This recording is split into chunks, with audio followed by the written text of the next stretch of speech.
In Leviticus 13, God commanded the Israelites to go to the temple if they had a rash or some sort of skin issue, or they had mold in their house.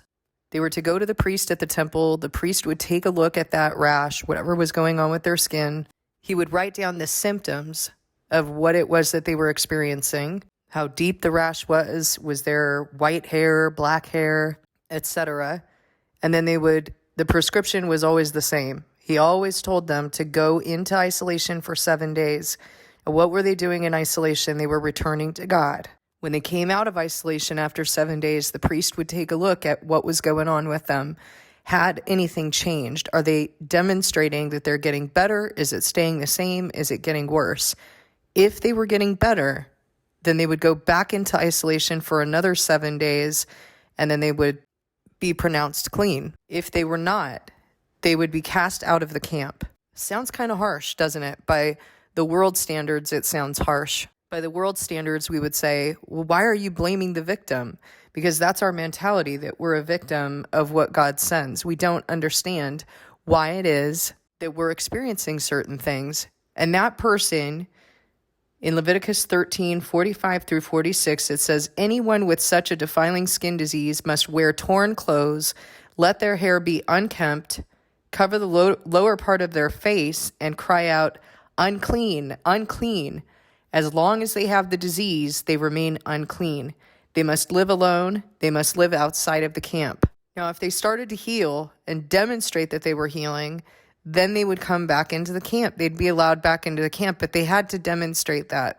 I shared with you that recently someone who I work with who should know better came to me and said that they have COVID.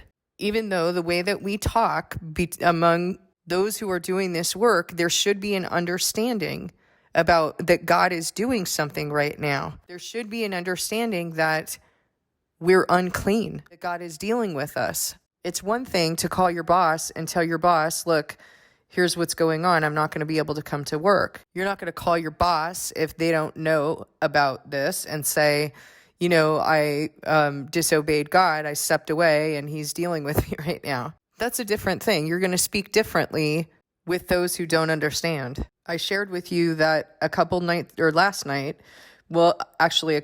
ago, I purchased 5 turkeys and I was processing the turkeys, canning them. And the turkeys were sitting on the stove and I felt like, oh my goodness, I didn't plan this right. It's Sabbath now and I need to get these put up. So I ended up shredding the meat and canning the meat and separating the broth.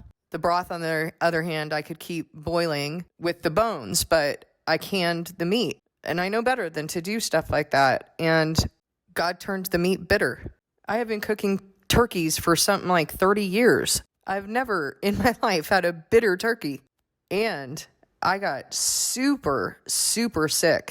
For the last 24 hours, I have had horrible aching in my body, migraine, cold sweats. Now, let me ask you, what's going to be my mentality here? If God has taught me that the field of science and the authority of the world are incorrect, that is antichrist, that the field of science is predicated on anti-creator, which means it's antichrist, am I now going to take Tylenol to wipe out what he sent or to cause me to not feel what he sent? Am I going to talk with others and tell them, others who do understand this, and tell them, oh, I have some sort of a flu? If I'm being descriptive about symptoms, that would be a different thing. But most of the time, when I'm talking with those who understand this work, I'm going to talk with them and share my experience and my testimony that I made myself unclean. Because I'm not going to set up a stumbling block or speak on the authority of the world so that others then think that this is just what we're doing is a bunch of diagnoses. It has nothing to do with how God is dealing with us. You know, if we didn't introduce all of that stuff, we wouldn't be so confused. If we were speaking on the authority of the world and understanding that I made myself unclean and that contagion, God established contagion in order to help us to understand that we don't associate with those who are unclean. We have to separate the clean from the unclean. We have to purge Israel of all evil. So if you want to let someone know that God is dealing with you and you don't want them to be impacted by contagion, what you say is, God is dealing with me right now. I've been made unclean and I need to take this time to be restored. That is understanding.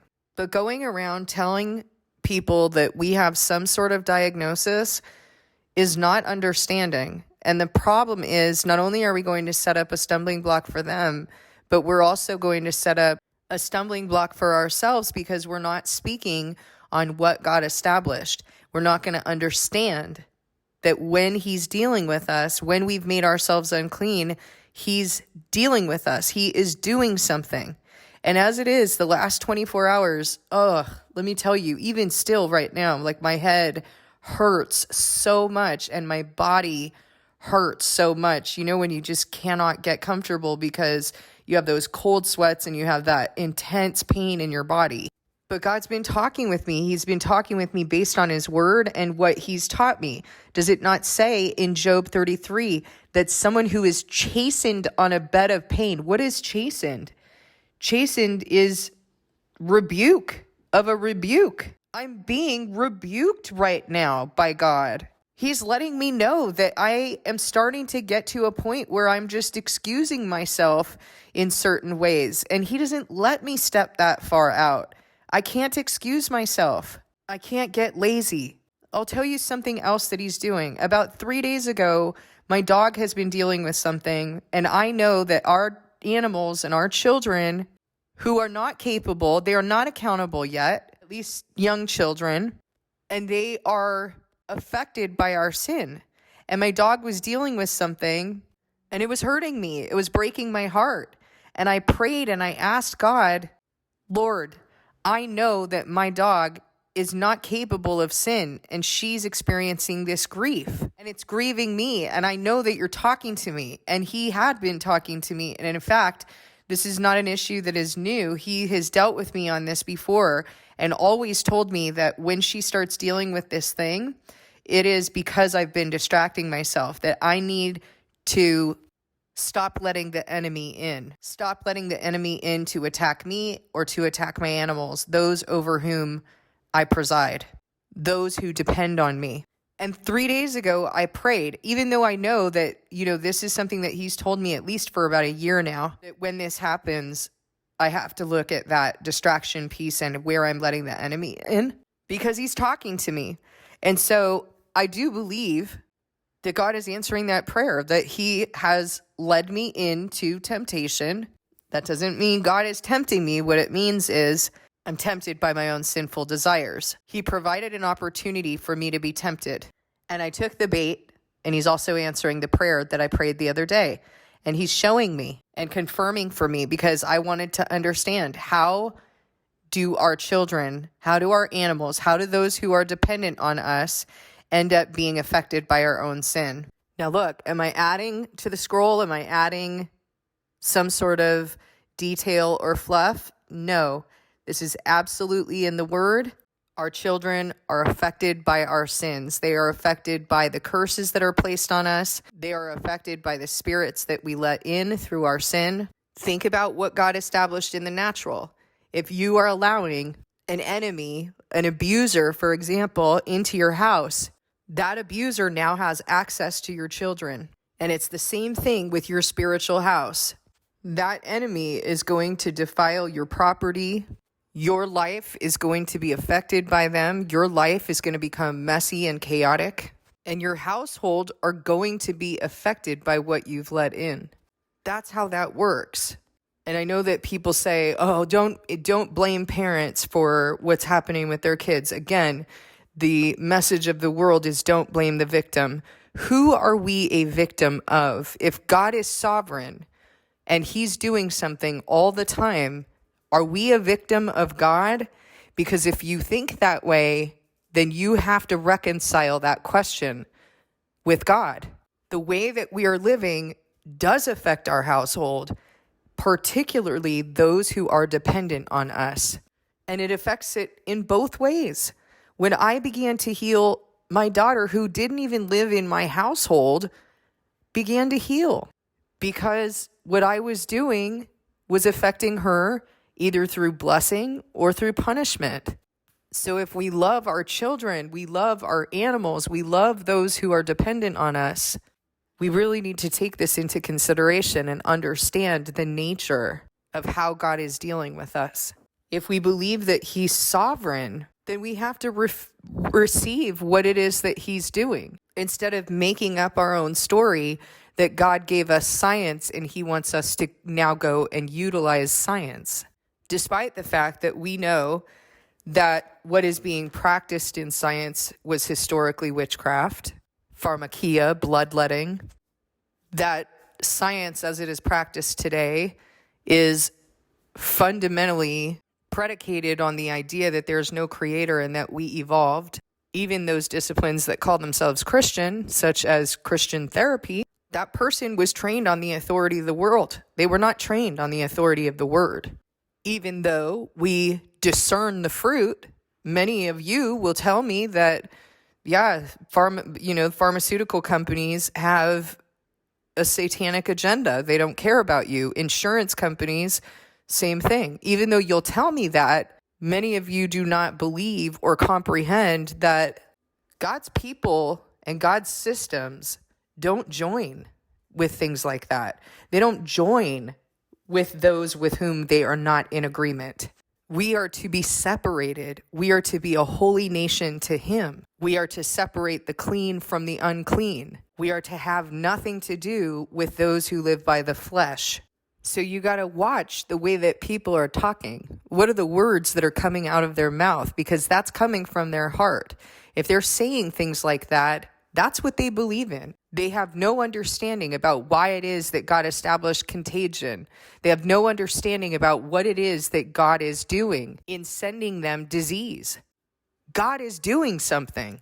How can we then go and say that we have a condition that He never established?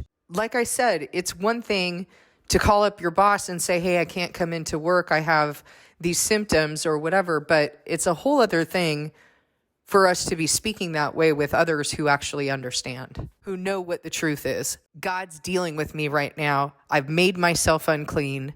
I need to isolate right now until He's restored me. And that's what they did.